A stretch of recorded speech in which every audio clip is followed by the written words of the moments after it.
step at a time. Today, I would give you a very short motivational message, as I usually do on every entertainment and lifestyle segment. It says here by Michael Jordan that some people want it to happen, some wish it would happen, and others make it happen.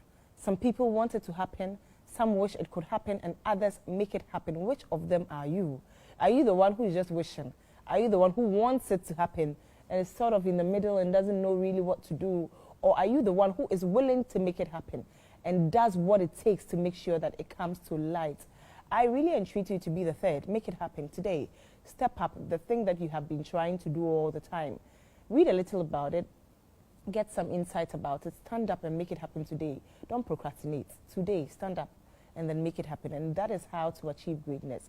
At least a journey of 1,000 miles starts with one step. So if you start today, you can count that as a step and you definitely get to the 1,000 miles. So today on the E&L segment, I have a very interesting conversation. Joint account. Joint account in relationships. Is it right or wrong? Joint account. It is a very, very sensitive topic. A lot of people do not practice it, but there are a few people who practice it. Is it something that is worth, paying attention to? Or is it dangerous in a relationship? Does it even help the benefits or, even the disadvantages? Today, I have Apostle Thomas Kusi-Appiah, Apostle Thomas Kusi-Appiah, who is a counselor and a man of God in my studio. Welcome, Apostle. And he is going to help me delve into the matter very well. Joint accounting relationships. Let's go straight to the point. Apostle, I want you to tell me, is it right or wrong? Let's start from there. All right. So let me say a very good morning to cherished viewers of TV Africa. And I like the question, is it right or wrong? Is it different? Let me shock you. Okay. In this I like the fact that you want to shock me. There is nothing wrong or right. Okay. Everything is neutral. Okay. Everything. That's all right. Now, if I ask you, is weed wrong or right? You will give your answer. I may tell you it's neutral too, because it depends on what you're using it for. Everything is neutral, yes. Sure. So when it is found in a pharmaceutical, company, it is used for medicine, so it is good. Right. But when it's found on the street where the youth are smoking it all, it becomes wrong. So that's quite revealing on how you look at it or the perspective where you stand. Okay. So you see, in terms of relationship, I always tell people, and the Bible is very good. That's how I will encourage everybody to start reading the Bible. Marriage has a lot to do with relationship. Most of nowadays you look at the youth and they are more into sex, and sex plays just about 5% in your marriage. Oh, really? Yes. Only 5%? It's just about 5%. I was hoping it to play about 50%. So sometimes when you meet and you're all into yourself, that's why just after marriage, then you see that there are people who are now filing for divorce because the kind of perception or the thing they anticipated is not happening. You understand? Because you're busy, you're not thinking about your children, you're not thinking about your future. Yeah. You realize that you come home, you're even tired. It's true. You don't even have the time for those things. You don't even have the time for the sex that you've always wanted. Yeah, so the foundation for every relationship is understanding. Okay. Most people have gotten it wrong. We assume love. Love is not a foundation. Okay. To build any relationship is understanding. Okay. Now, when you have this understanding of yourself, then that will now determine whether the things you do, whether it will be wrong or right. So there are people today who can tell you that, look, I opened a joint account with my spouse, and it has helped us. Okay. You meet another couple, and they're like, that is the worst thing that ever happened to them. The greatest mistake they made was to open a joint account. So is joint account wrong or right? Okay. It depends. On you understand? Which context so you need to build that foundation. Yeah. Why? Because human beings, we have different perspective and different understanding of money. That's what people don't know. You see, I think Samira should give us another to come and talk about temperament. Because you see, as a human being, we function on 3 levels. You understand? Every human being is a spiritual being. You have a mind, so you're a psychological being. Okay. And you're in a physical body operating an environment. So you're a sociological being. Okay. You interact with people. So in psychology, the nurturing process, everything that happens around you impacts on you. That's why if you give birth to twins and you put one at, let's say, Medina and one at East Legon, you see clear difference. Why? Because the environment will impact on the person. Understand? So when you meet as people, when you say want to come together, onto your mind, onto your agree on issues, it becomes very difficult. So they look at the name joint account. How do you join things? When you have not joined yourself. You can't join anything until your mind agrees. So you must first and foremost understand yourself and your partner. What is the money language of my spouse? There's many people have gotten wrong. Like I said, you meet people and when they are speaking about joint accounts, like a test. But you see, it all depends on the foundation. So ask yourself, what is my understanding of money? What's the understanding of my spouse in relation to money? We see money differently. So if you relate it to temperament, we have 4 groups. We have the cholerics. The cholerics, when it comes to money, they are analytics. So even without joint account, there are those people when you go to them, even as a wife, you go to your husband who's a choleric and ask for money. The first thing you have to, what do you call it then? Until you're able to give reason for that money, you wouldn't get it. Yeah. There are those people who see money as a defense. So their mind, if they are in relationship with you or they are married to you, all they think about is to use the money to secure your future. They are futuristic people. But they're always thinking about building investment, doing investment, building infrastructure that can sustain us tomorrow. So you see them, they have mansions, they have this, they don't even buy most of this material. They are driving old cars, they are wearing some simple dresses, because in their mind, they look at money as a defense, as a security. They don't spend money just like that. So imagine you are going to save or have a joint account with such a person, and you happen to be, let's say, a sanguine. They are drivers.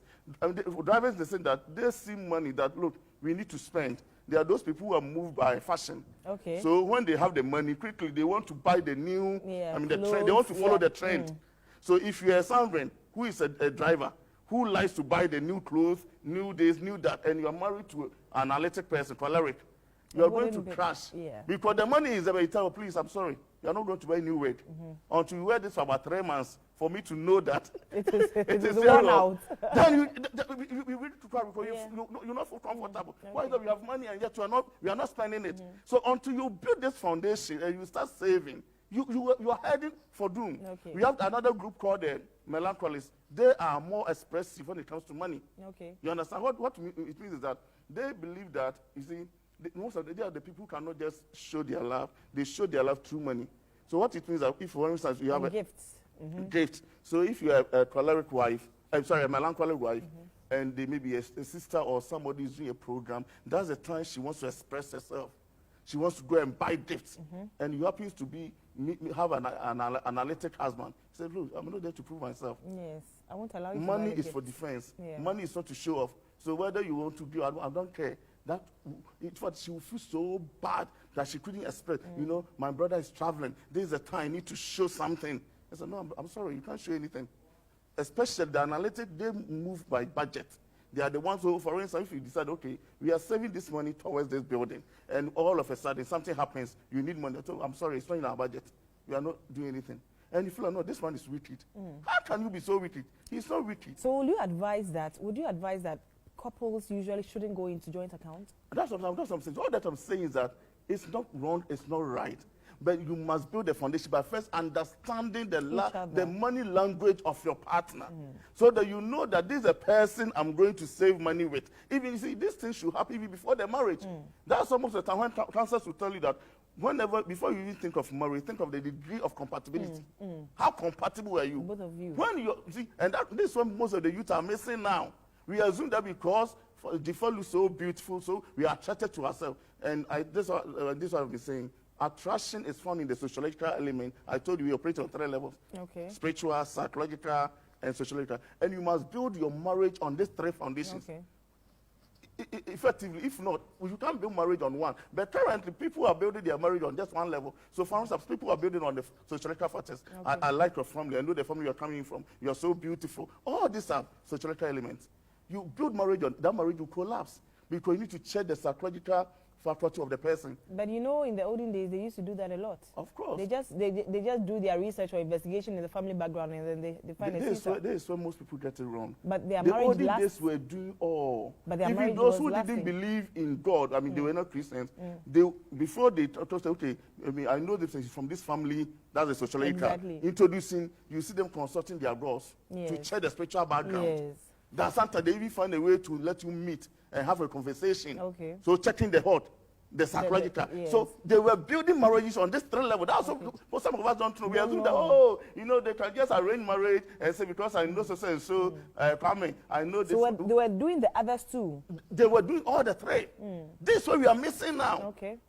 Most Christians, I thought that's what most Christian marriages are collapsing. You meet them today and like, oh, Sophie, we've prayed about it. You're just looking at one aspect of your life. That's the spiritual. Look at all. You understand? The point is, no matter how you pray, if you disagree with your partner, you are going to have misunderstanding, and that misunderstanding will collapse your marriage. Okay, but you, Apostle, you know, we've been talking, and then we are centering the discussion on couples, married couples. Now let's come to those who are unmarried, the relationships. Now, before you tell me that it is either right or wrong, I just want to base this on the fact that in a relationship there can be a breakup. Is it right for unmarried couples to go into joint accounts deals or transactions? I think the most dangerous thing you can do to yourself is when you are dating, then you commit yourself to certain things. Okay. You see, you've not even understood some of these concepts.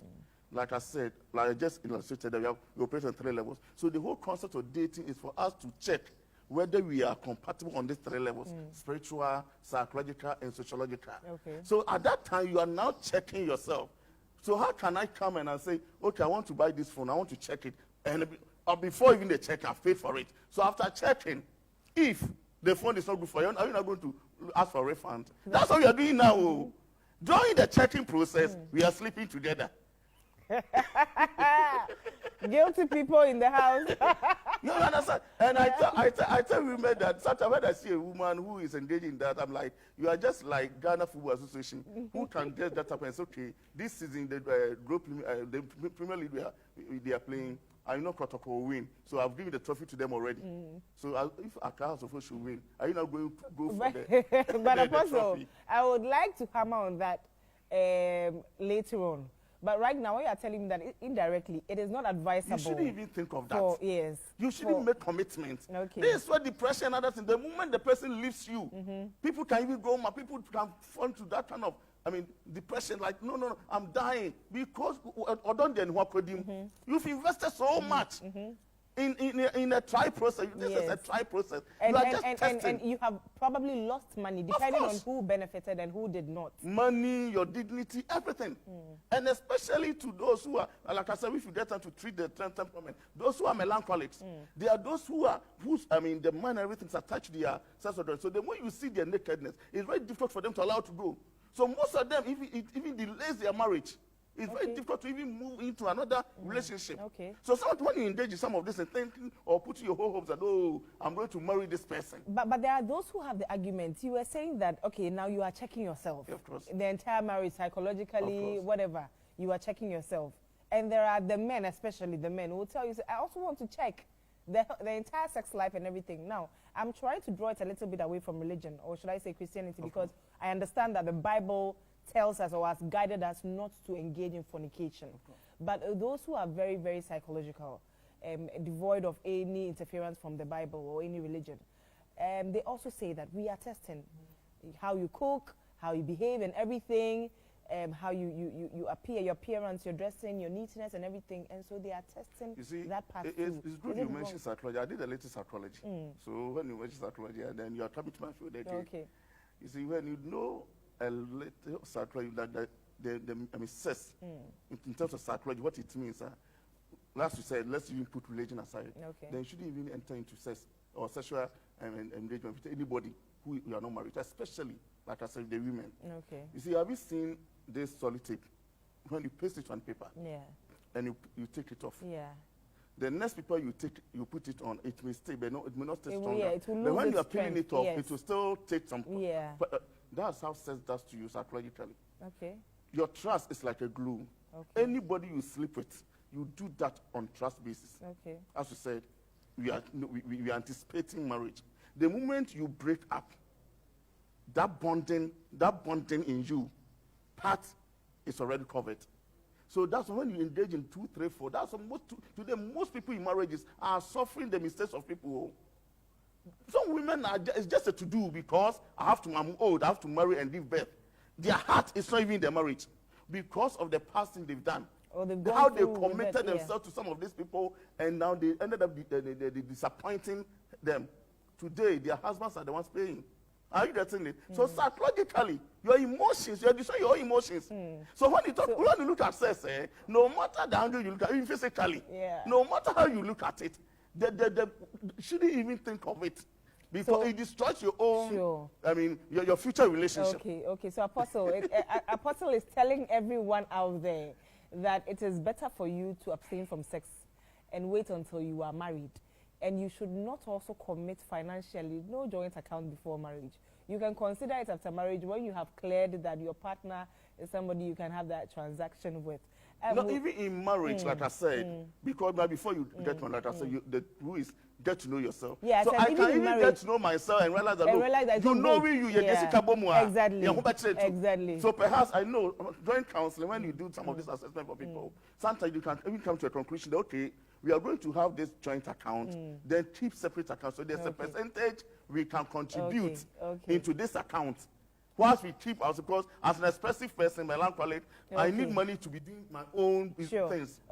As a driver, I need money to take off my thing. So I wouldn't come to you and I'll come to ask me to write my question, asking me to tell you why what I need the money for. That was a nice one. We'll go for a short commercial break, and when we come back, Apostle is going to tell us, as married couples, what are you supposed to find out about your partner that is supposed to tell you that, look, this is a danger zone, or yes, I should go in for it. And of course, the advantages of going into a joint account, the benefits it can bring, financial benefits it can bring onto a family. Don't go anywhere. We'll be right back.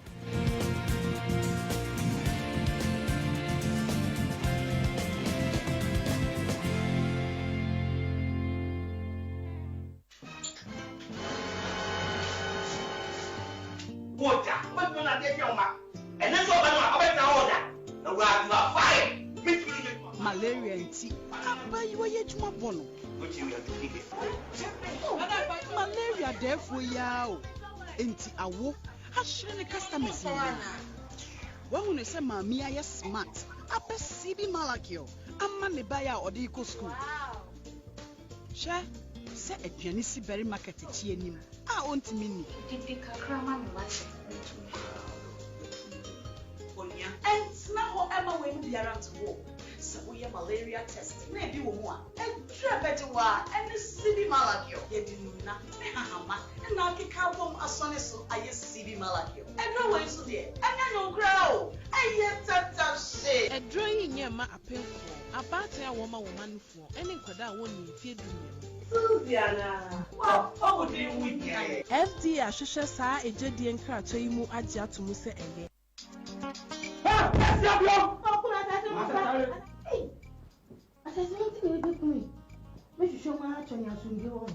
Hey, ye dey my pie. Young as me hwe ahwe. Hey, manya nkoto scansion. Eto asase a Thomas Mudwi wo ho, ko Willet Properties. Wododo wo ha. Ekita 7,500, 15,000 pa. Ebenya asase kama, ekotema. Come to 24 next ho. An Apollonia, I won't know what to trust us or who was as a word to chat on 7,500. What am I summing? Shy Hills, or Chebre Cobb and Apollonia. One head office in Ashama Tulakuya. Medina so, Yanin Nisi Pharmacy opposite, Kaswa, your Crepsal City, Washington Asasua, Afinia, Esichari, Tripoli, on you the winya. Willet Properties, ahaya, na me tomata. For Willet Properties 0244 756984 and 020 230 9996. Willet Properties, where genuine lands are sold.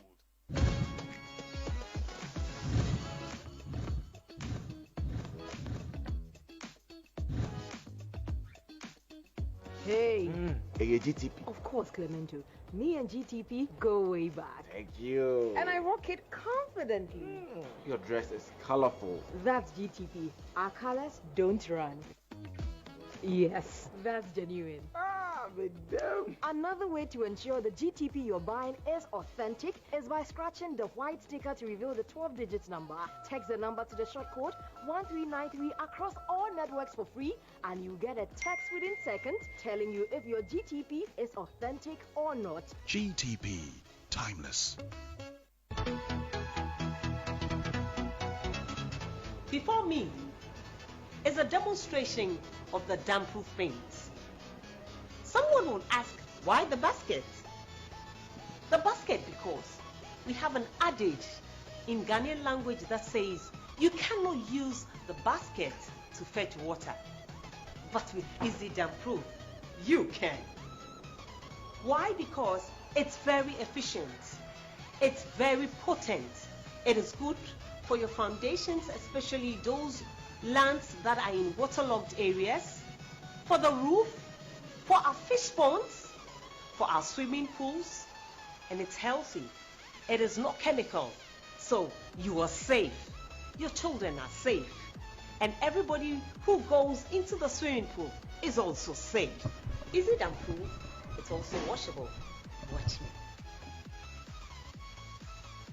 Voila! You can give Easy Paint a call on 0243 707696. We are opposite the Abeka Allied Filling Station and adjacent to the Shell Filling Station. We are just a call away. Give us a call and we'll solve all your leakage problems.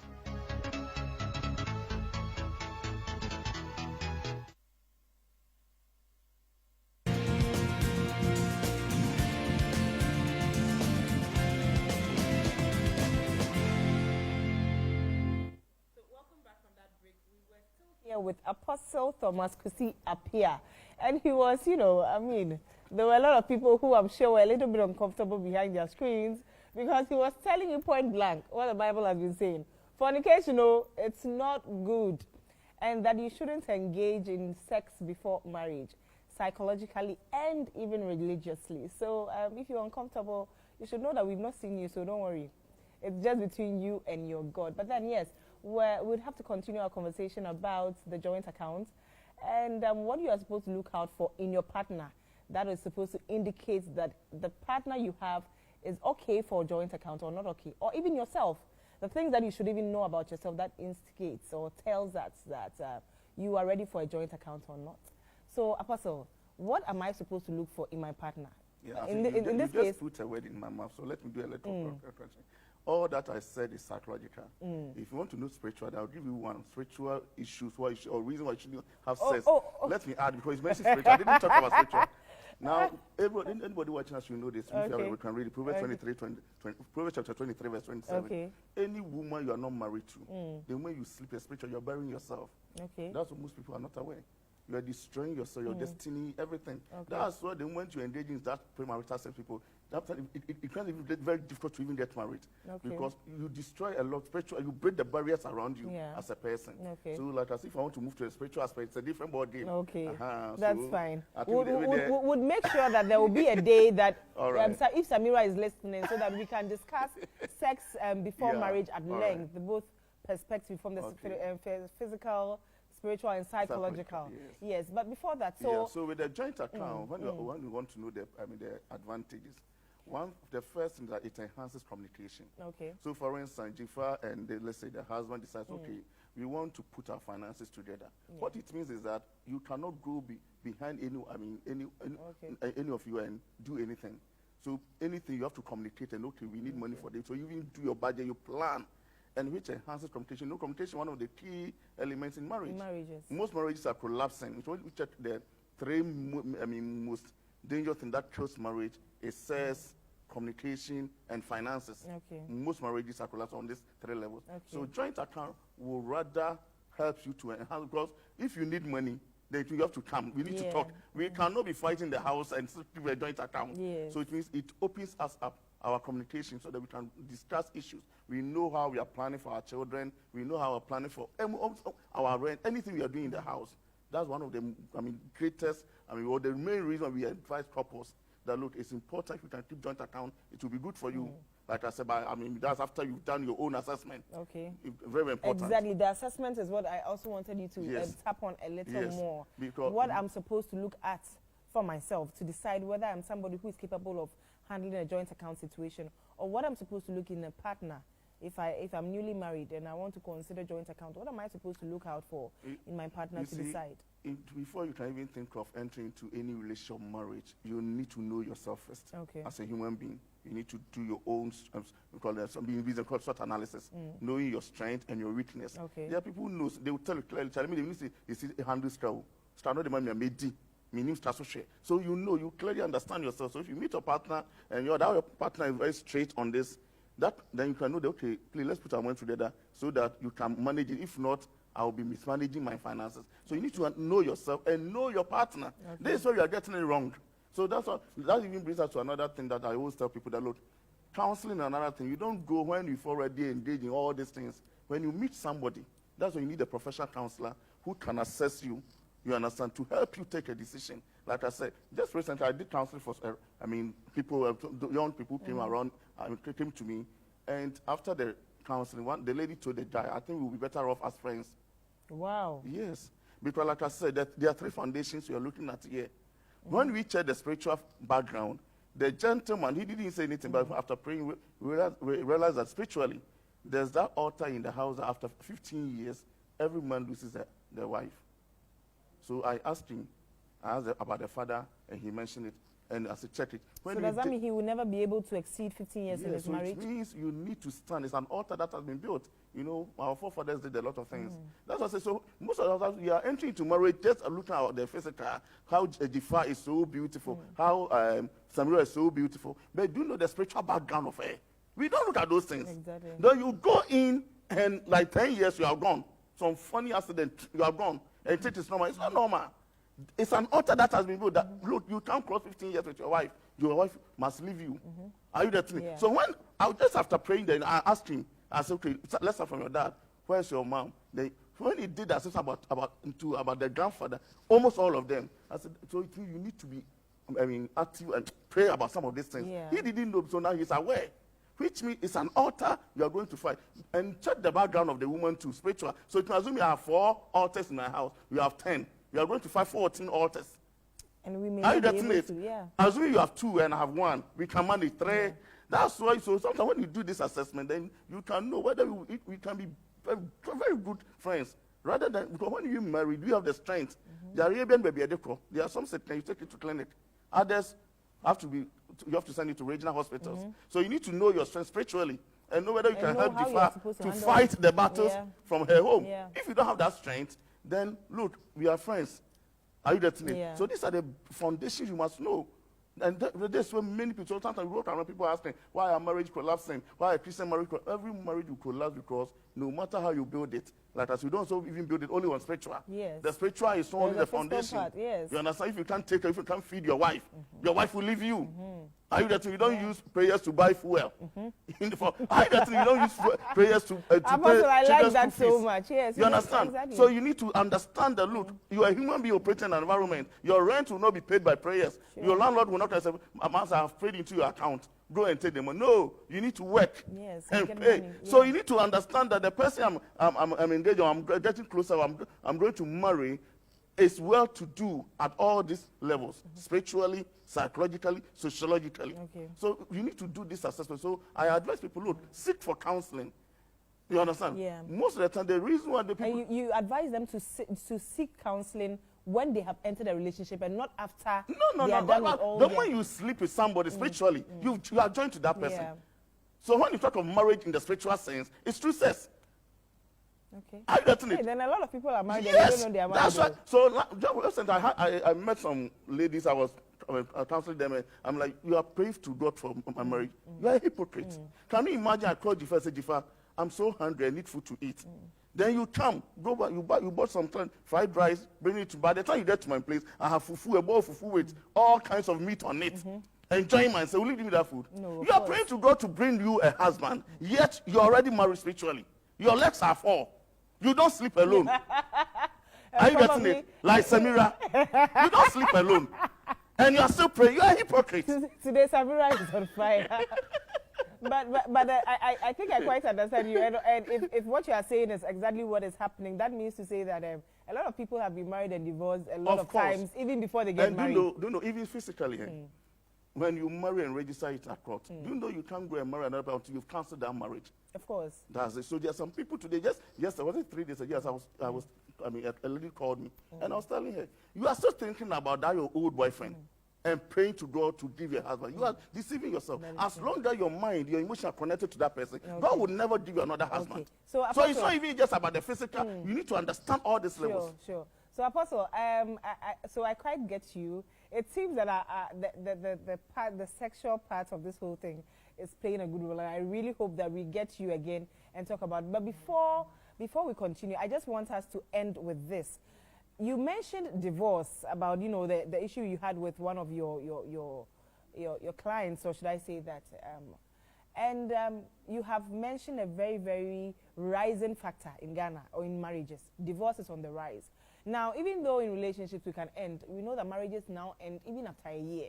So if a couple have a joint account that was probably functional all right, and they happen to divorce, what advice do you have for them? Let's just wrap up with this one. What advice do you have for them to handle the division? You see, when it comes to some of these things, and you marry right, let's say you've married and you've registered your marriage in court, I think there are laws that govern all these things. Even if you didn't have joint account, when it comes to property sharing, there are laws. So with that, I think the laws are taking care of those things. That's why I would tell everybody to not just sit down and say, I've married. Make sure you go through the process so that the laws of the country too can also protect you. Yeah, so with that one, I wouldn't say we share 50-50. It all depends on the arrangement and what the law says. Exactly. Yes, so those things I think that can be taken care of. But it's very dangerous to sit down and say, okay, you're going to open a joint account in case we divorce. Then you are already praying. People even go into marriage and sign prenups. Yes. So with that one, those are partnership. But there is the. We should understand marriage and partnership. Those are partnership. If you understand marriage, then those things makes it turn into a business like. And the moment your marriage turns into a business like, don't you think they're just being cautious and taking precautions? No. That in case they lose their marriage. Maybe from where I sit, you know what the Bible tells you? For without faith, it is impossible to please God. Okay. If you're a Christian, you're going to marry, thinking God is our strength, then the foundation to that marriage is your faith. Okay. So if you are not there, do you know what Job said? What I feared most, whatever you imagine happens to you. So if you consider such, I know, or I think, or perhaps they will be divorced, you've already, established the divorce. It will surely happen. So you are supposed to rather proclaim it onto your life. Of course, let the rich say, I am strong. So sometimes when you come, we take you through all these things. That's why you need to to know yourself, so that anything that will make you to even think ahead or look at Jifa, I don't trust it, then don't even start the relationship or don't even go into that marriage. So when you see all those red flags and very people from very, very prominent families who go into prenups before marriages, you don't think that they take a leap of faith before entering the marriage? You see, at that level, it's a different body. So for instance, when you meet people who are in love, yet the father or somebody out there thinking, oh, this person is a good digger. He's coming to because of the money and this. And the lady feels that, look, no, I'm not here for this. I truly love your son. If you think